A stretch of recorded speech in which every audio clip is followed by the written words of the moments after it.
अंदर और भोग बनाया और आज डबल घी डाला। कल गोविंद थोड़ा सा लेट भोजन मिला ना तो थोड़े दुबले पतले हो गए। आइए उस भाव को भी धारण करें।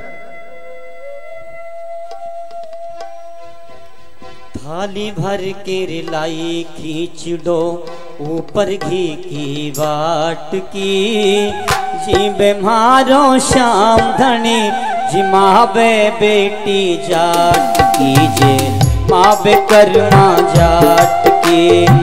थाली भर के लाई खींच दो ऊपर घी की बाट की, जीबे मारो श्याम धनी जिमावे बेटी जाट की, जे मावे कर्म जाट के।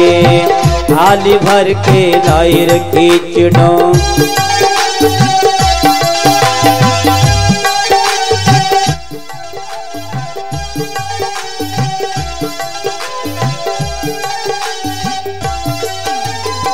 बाबा मारो गाम गयो छे ना जाने कद आवेगो, ओके भरोसे बैठो रहो तो भूखो ही रह जावेगो, ओके भरोसे बैठो रहो तो भूखो ही रह जावेगो।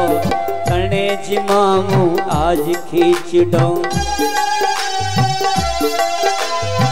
सामरियो जिमाओ आज खींच दो काल रबड़ी घाट की, टीम मारो श्याम धनी जिमावे बेटी जाट की, महावे कर्मा जाट की।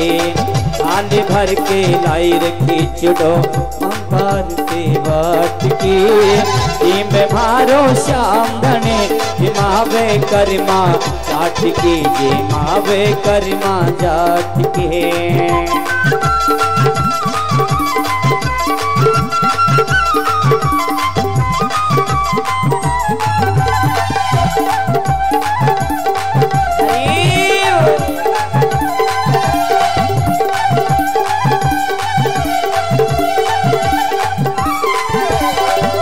बार मंदिर में जुड़ती बार बार पट खोलती, न कैया जीवर मोहन करडी करडी बोलती। बार बार मंदिर में जुड़ती बार बार पट खोलती, आए क्यों ना जीवर मोहन करडी करडी बोलती। ओ ना जीवर मोहन करडी करडी बोलती।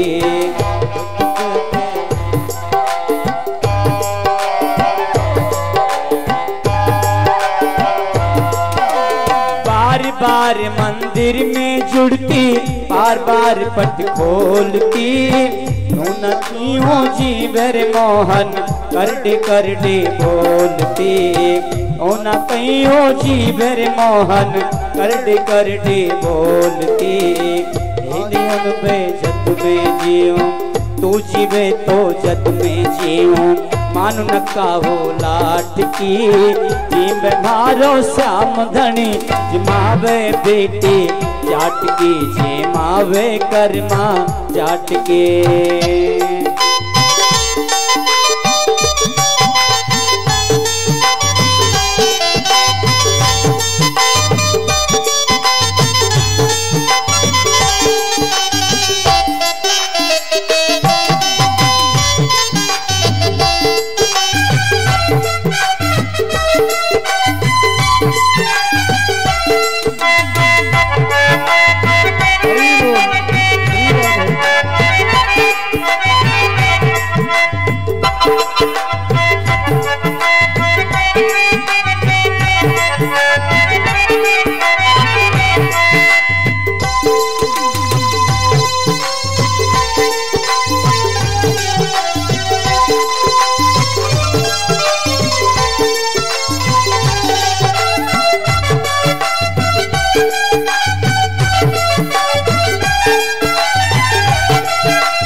हो तो करमा जैसी सामरियो घर आवे गो, हर से पूर्ण होके हरस हरस गुण गावे गो। भक्ति भाव से पूर्ण होके हरस हरस गुण गावे गो। भक्ति हो तो परिमा जैसी सामरियो घर आवे गो। भक्ति भाव से पूर्ण होके हरस हरस गुण गावे गो। भक्ति भाव से पूर्ण होके हरस हरस गुण गावे गो। खेतियल के बन जाऊं हरी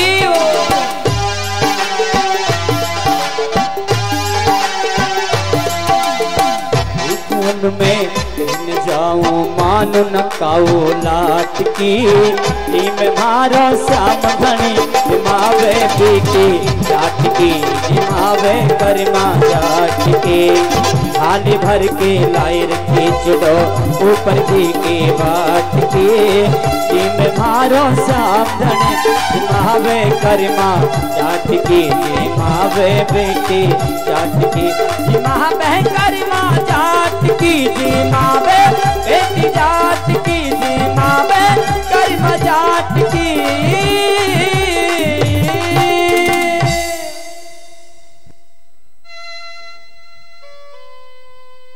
भगवान वस्तु को विशेष नहीं मानते, भगवान तो भाव को विशेष मानते हैं। आपका भाव कैसा है वो तो भाव को पकड़ते हैं। विदुरानी केले के छिलके खिला रही है और कन्हैया बड़े प्रेम से केले के छिलके खा रहे हैं।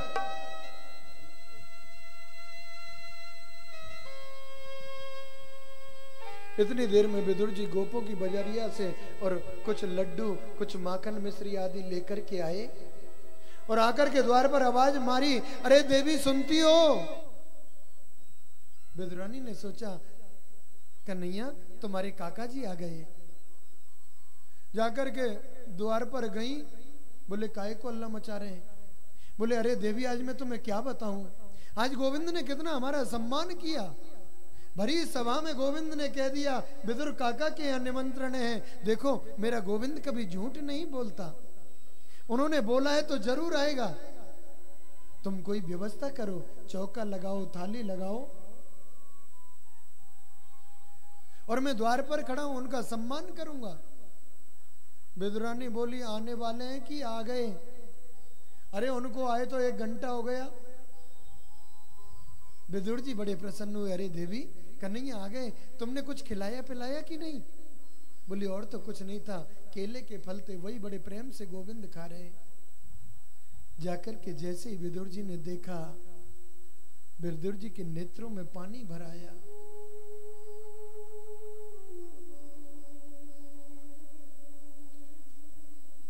अरे अभागन, आज पहली बार गोविंद हमारी गरीब कुटिया में आए और तुमने उनको केले के छिलके खिला दिए।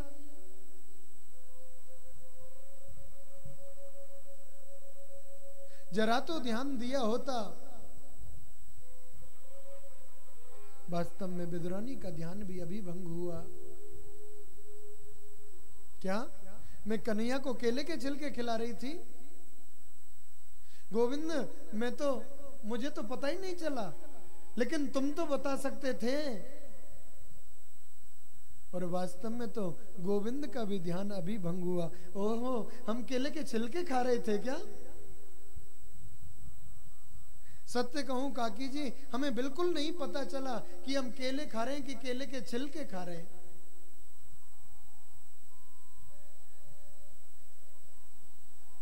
लेकिन सत्य कहूं काकी, जो भी खाया उसमें प्रेम का रस भरा हुआ था, उसमें स्वाद बहुत था। तुरंत विदुर जी ने अपना कमंडल का ढक्कन खोला, कन्हैया को पेड़ा खिलाया, थोड़ी सी माखन मिश्री खिलाई और थोड़ा सा खाके गोविंद ने हाथ पकड़ लिया विदुर जी का। काका जी बुरा मत मानना, मेरा पेट भर गया। और एक और बात कहूं काका जी, जो स्वाद उन केलों के छिलकों में आ रहा था ना, वो इन लड्डुओं में नहीं है, इन पेड़ाओं में नहीं है।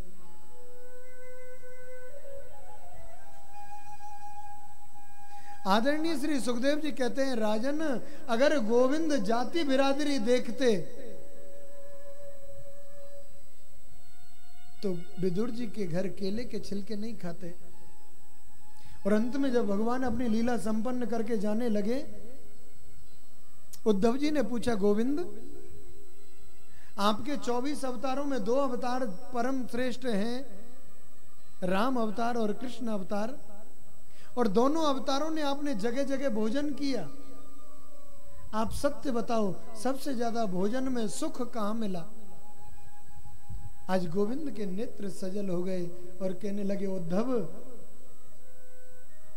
राम अवतार में जब सबरी के बेर खाए और कृष्ण अवतार में विदुरानी के जब केले के छिलके खाए, इन 2 भोजनों के अलावा मुझे कहीं भी सुख नहीं मिला। इन दोनों भोजनों में मुझे विशेष सुख मिला। और सुनो उद्धव, आज मुझे मेरे विदुर की याद आ रही है। अगर कहीं भी तुम्हें विदुर मिले तो समाचार कहना। और भगवान उद्धव को उपदेश करके अंतर ध्यान हो गए। उद्धव जी तो रोते ही रह गए। विदुर जी को समाचार मिला तो विदुर जी भी बड़े रोए। और विदुर जी तो बड़े विक्षिप्त हालत में हो गए, पागलों जैसे भ्रमण करने लगे। भगवान के स्वधाम गमन के वियोग में घूमते घूमते विदुर जी वृंदावन आ गए। उद्धव जी तो वृंदावन में थे ही, और दोनों ऐसे मिले मानो एक दूसरे को ढूंढ रहे हो।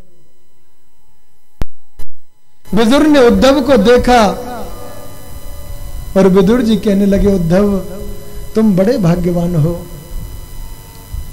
तुमने गोविंद के साथ में लीलाएं की, गोविंद की लीलाओं का तुमने दर्शन किया। और उद्धव कहते हैं, विदुर तुम बहुत बड़े भाग्यवान हो। जिसकी याद में परमात्मा रोए, उससे बड़ा भाग्यवान कौन हो सकता है? भगवान स्वधाम गमन के समय तुम्हें याद करके रोए उद्धव, विदुर, और दोनों ने एक दूसरे को अंक में भर लिया और बड़ी जोर से दोनों हिलकियों से रो पड़े।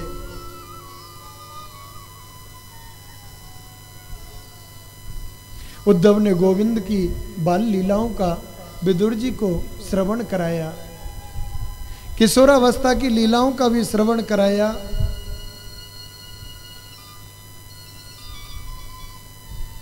अंत में उद्धव जी विदुर जी के और कुछ जानने की इच्छा हुई तो उन्होंने मैत्रेय मुनि के पास में भेज दिया। आगे अगर कुछ जानना है तो मैत्रेय मुनि के पास में जाइए।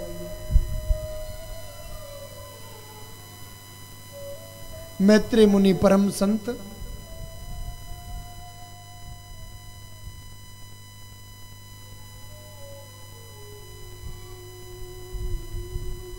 मैत्रेय मुनि के पास में जैसे ही विदुर जी गए, विदुर जी को देख करके मैत्रेय मुनि गदगद हो गए।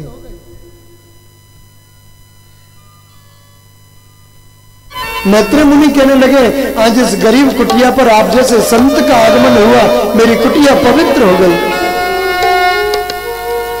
क्योंकि जात पात पूछे नहीं कोई, जात पात पूछे नहीं कोई, हर को भजय सुहर को। जो भगवान का भजन करता है फिर वो भगवान का ही हो जाता है, फिर उसकी कोई जाति बिरादरी नहीं रहती, फिर बिरादरी विशेष नहीं रहती। मैत्रेय मुनि से बहुत सुंदर हरि चर्चा विदुर जी ने करी।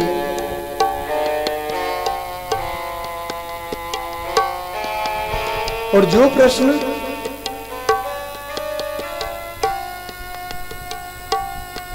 परीक्षित ने किए वही प्रश्न यहां पर विदुर जी ने किए।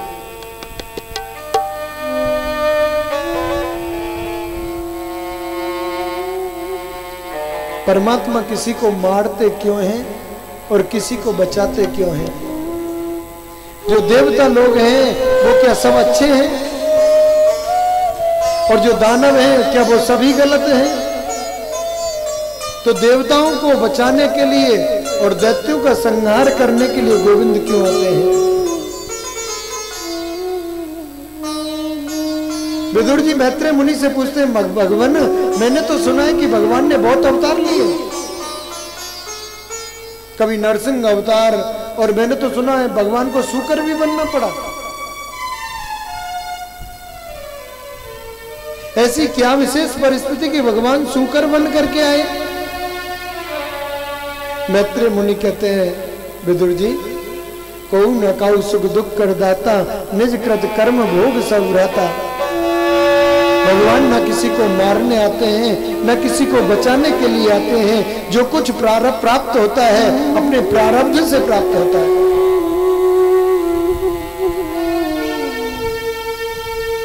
और आपने कहा भगवान को 12 बनना पड़ा, सूकर बनना पड़ा, इसका भी एक बड़ा विचित्र कारण है।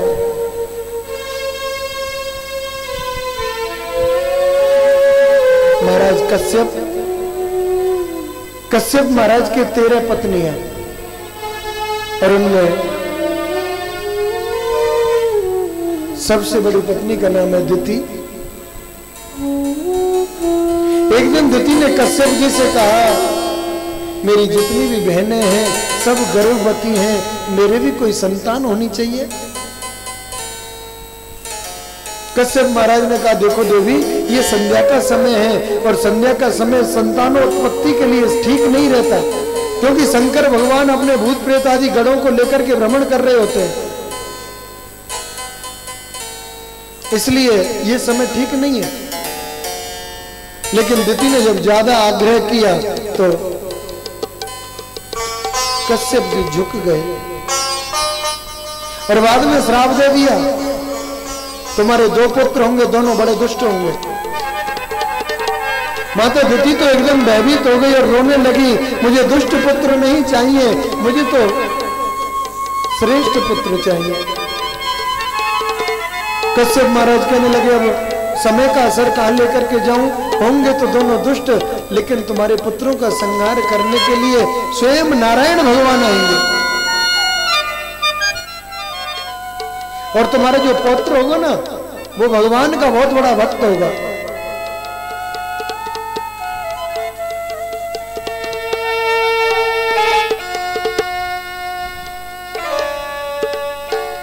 माता दिति के गर्भ में 2 बालक पल रहे हैं, और दोनों का प्रभाव अभी से बड़ा तेज बढ़ रहा है।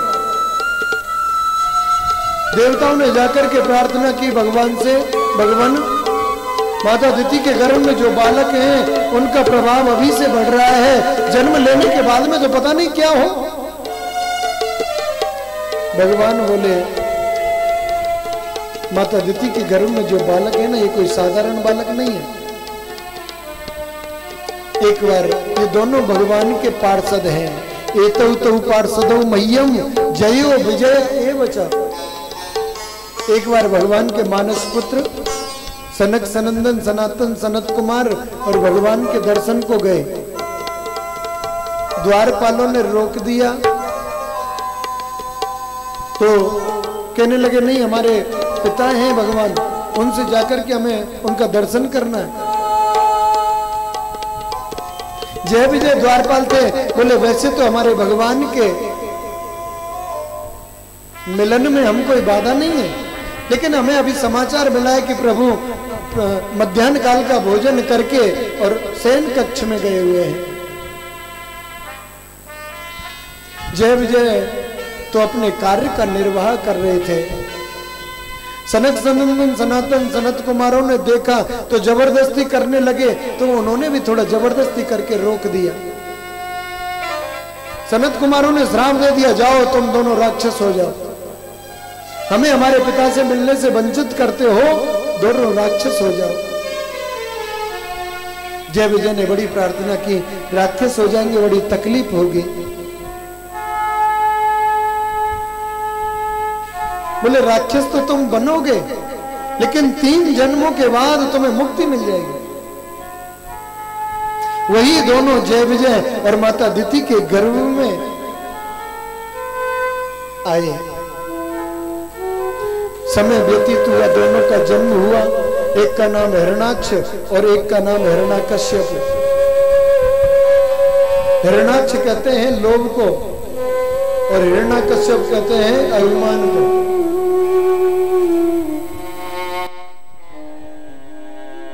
हिरणाक्ष मतलब दूसरे के धन को टेढ़ी नजर से देखे, वो हिरणाक्ष है। देखो कल परसों कुछ नहीं था, भूखे नंगे थे हैं? और अब देखो कितनी बड़ी गाड़ी में चलते हैं। यही हिरणाक्ष दृष्टि है।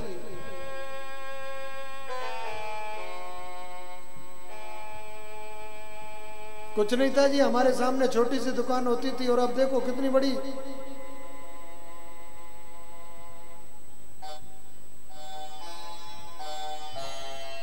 लेकिन इनका जन्म होने के बाद में पृथ्वी समुद्र में चली गई। ध्यान देंगे, थोड़ा सा संक्षेप में कहूंगा। पृथ्वी समुद्र में चली गई। समुद्र में चली गई तो देवताओं को चिंता हुई कि पृथ्वी कैसे निकले, और पृथ्वी नहीं होगी तो सृष्टि का सृजन कैसे होगा। तो ब्रह्मा जी को एक छींक आई, और छींक आई तो नासिका से एक सूकर का बालक जन्म लिया। इन्हीं को हम 12 भगवान कहते हैं। ये भगवान का दूसरा अवतार है। बोलिए 12 भगवान की जय। थोड़ा जय तो जोर से बोल दिया करो है। मैं देख रहा हूँ इस बार कीर्तन में भी ढीले ढाले बैठे होते हैं। फिर मैं सोचता हूँ गर्मी पड़ रही है, रुआवजा ज्यादा पी लेते हैं, ज्यादा जोर नहीं देना चाहिए। बोलो जय श्री कृष्ण। जय श्री कृष्ण। हाँ।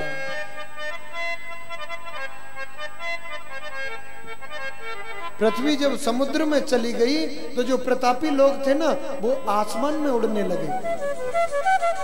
अब इधर से उड़ के जा रहा है हिरणाक्ष, और उधर से उड़ते हुए आ रहे नारद जी।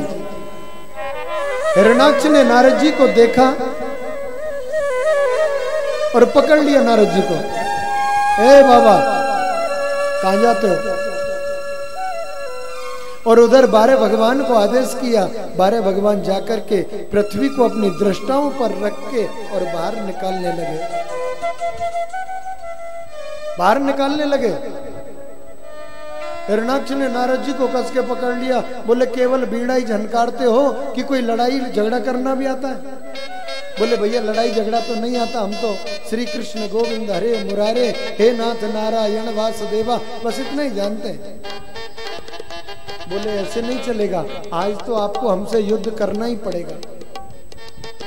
सुनो तुम्हें नहीं आता कोई बात नहीं, हम सिखा देते हैं तुम्हें। अब कोई सिखाने वाला तो तुम जानते ही है, सिखाने वाला कैसे सिखाता है? किसी से आप पहलवान से हम कहें भाई हमें भी लड़ना सिखा दो, तो वो कई जगह से पहले ही तोड़ देगा। नारद जी बोले देख भाई हमसे लड़ाई झगड़ा नहीं आता, एक काम करो हम तुम्हें किसी बढ़िया मल्ल योद्धा के पास में पहुंचा दें तो कैसा रहे। और देखो तुम्हारे शरीर में जो खुजली चल रही है ना युद्ध की, वो खुजली ऐसी मिटेगी कि कई जन्मों तक नहीं होगी। उत्तर दिशा में जाओ, एक सूकर पृथ्वी को लेकर के आ रहा होगा, उसको जाकर के पकड़ लो, तुम्हारी खुजली मिट जाएगी। हिरणाक्ष ने नारद जी को तो छोड़ दिया, और जैसे ही 12 भगवान को देखा पृथ्वी को लेकर के आ रहे हैं, अब लड़ाई करने के लिए भी तो कोई बहाना चाहिए, बिना बहाने के कैसे लड़ाई हो। अब तो जैसे ही 12 भगवान जिधर से जाएं उनके सामने जाके खड़ा हो जाए। 12 भगवान ने सोचा क्यों मुंह लगे, मूर्ख आदमी है, दूसरी तरफ से निकल जाते हैं। दूसरी तरफ से जाने लगे तो दूसरी तरफ खड़ा हो गए, तीसरी तरफ से जाने लगे तीसरी तरफ। 12 भगवान बोले बड़ी विचित्र बात है। बोले भैया हमें जाने दो, क्यों परेशान कर रहे हो? बोले जाने तो दो, लेकिन ये क्या है? बोले ये पृथ्वी है। बोला ये हमारी है। किसी से अगर व्यर्थ में लड़ाई करनी पड़े और जब बाहर निकलेंगे, निकलते समय कोई चप्पल पहन करके जा रहा हो तो कह दो पकड़ के ये चप्पल तो हमारी है, तुम कहां पहन के जा रहे हो? झूठ कूट को कह दो अरे ये जूते तो हमारे हैं, तुमने कैसे पहनी? बस वहीं पे शुरू। हिरणाक्ष निराधार दावा कर रहा है कि ये पृथ्वी हमारी है। 12 भगवान से विचित्र युद्ध छिड़ गया और ऐसा युद्ध छिड़ा 12 भगवान ने एक गदा का प्रहार हिरणाक्ष के मस्तक पर किया, उसका तो मस्तक ही धड़ से अलग हो गया।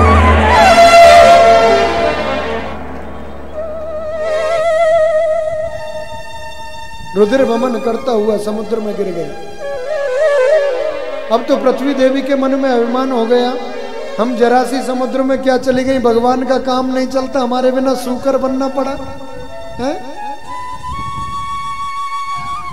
भगवान ने सोचा हिरणाक्ष को तो मार दिया, लेकिन अब माताजी के मन में अभिमान आ गया।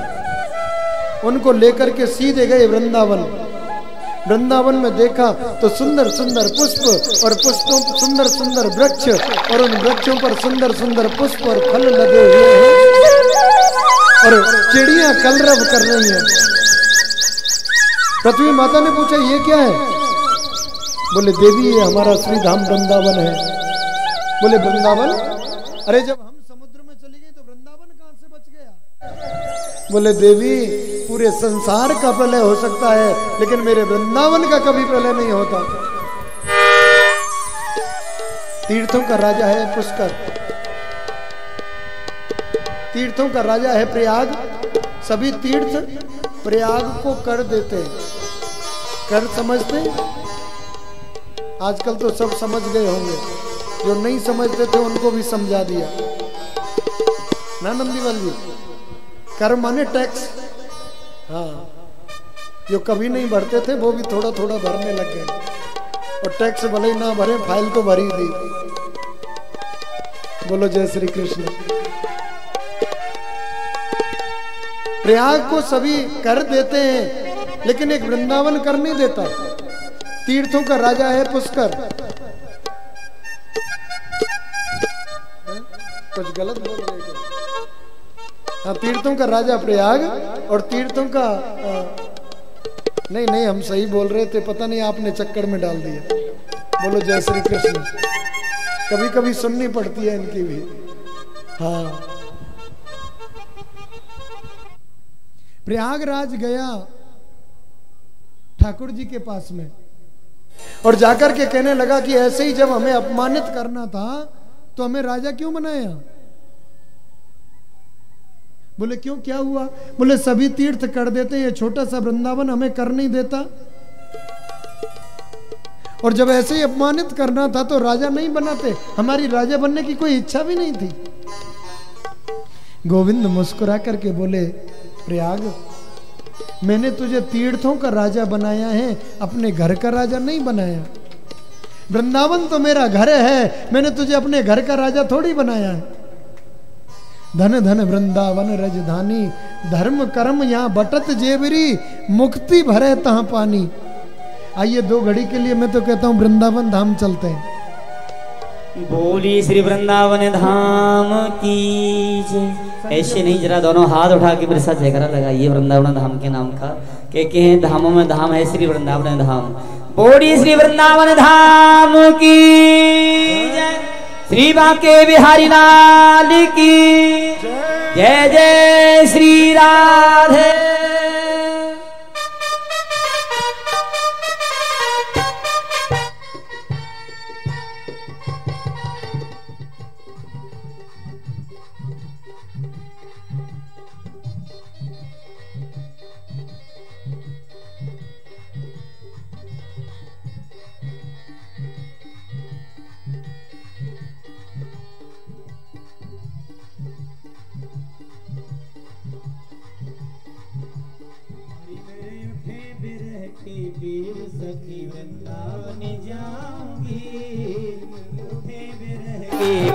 सखी वृंदावन जाऊंगी, वृंदावन जाऊंगी, सखी वृंदावन जाऊंगी, वृंदावन जाऊंगी, सखी वृंदावन जाऊंगी। बाज मुरली आज मुरली आज मुरली जमुना तीर, सखी वृंदावन जाऊंगी, मेरे सखी वृंदावन जाऊंगी।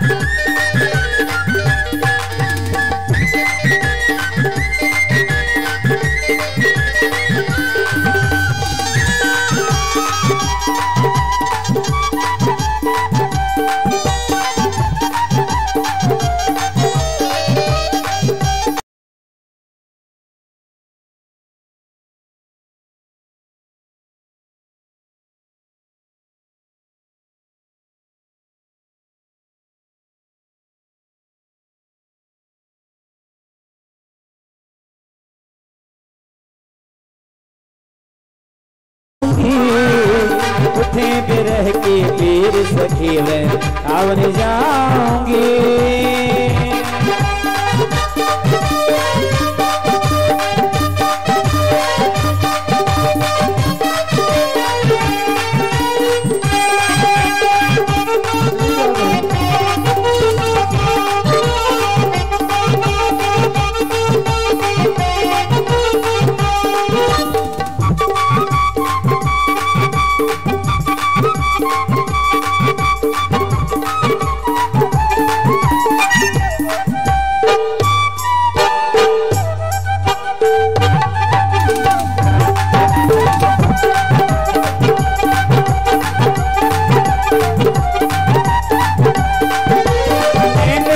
गिरधर से मैं तो पागल करी डारी, इन लड़री गिरधर से मैं तो पागल करी डारी।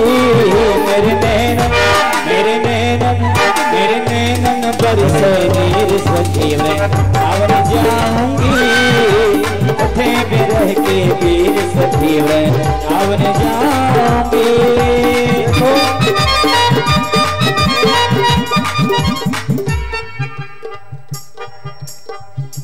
पीछे वाली माताओं की तो ताली भी नहीं बज रही है, वृंदावन कैसे जाएंगी मेरी समझ में ना आ रही। ये चाय पड़ी महाराज जी। अरे कम से कम ताली तो बजाओ ना, वृंदावन जाना तो।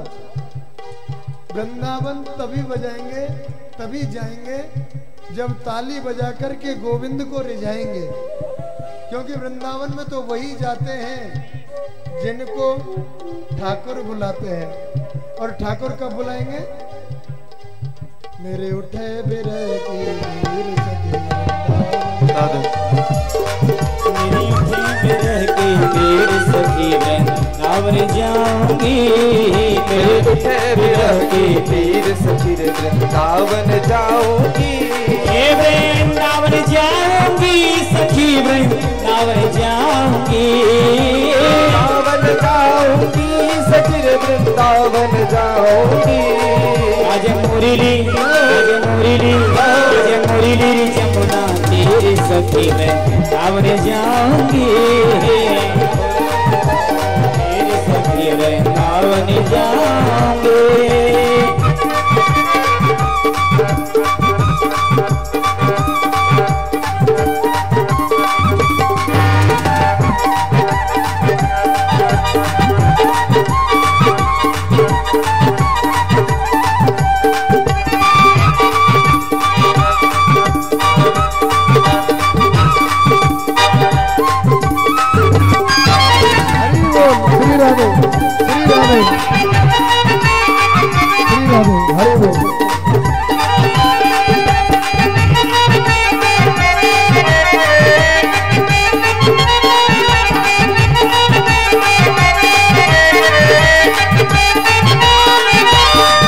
दुनिया की रिश्ते नाते सभी छोड़ दिए।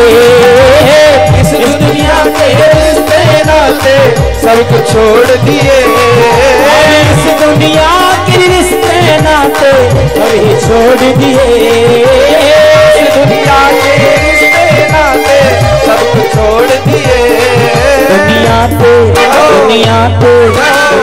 पे भयो वकीर सखी वृंदावन जाऊंगी।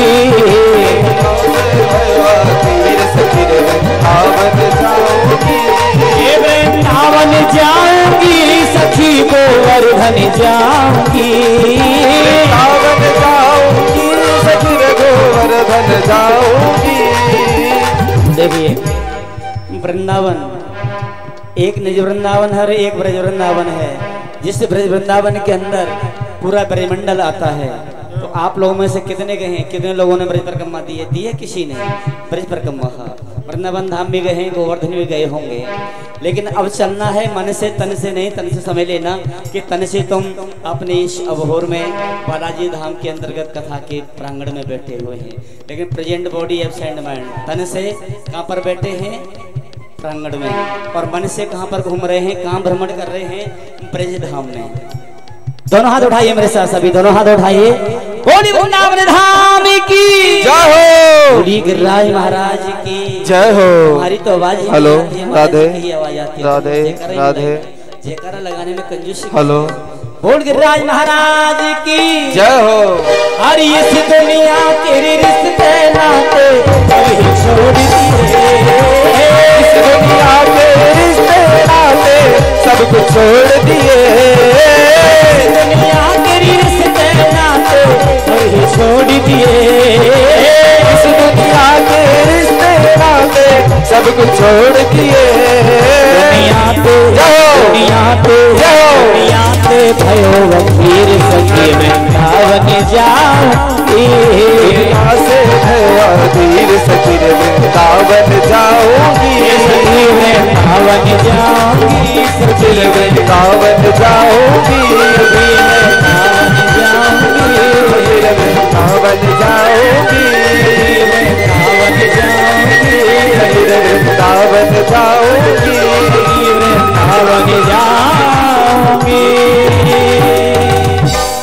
बोली वृंदावन धाम की जय हो। जय जय श्री राधे।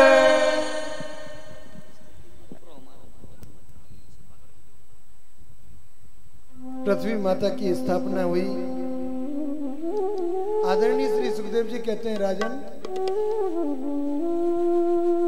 यही प्रसंग मैत्रेय मुनि विदुर जी को बता रहे हैं।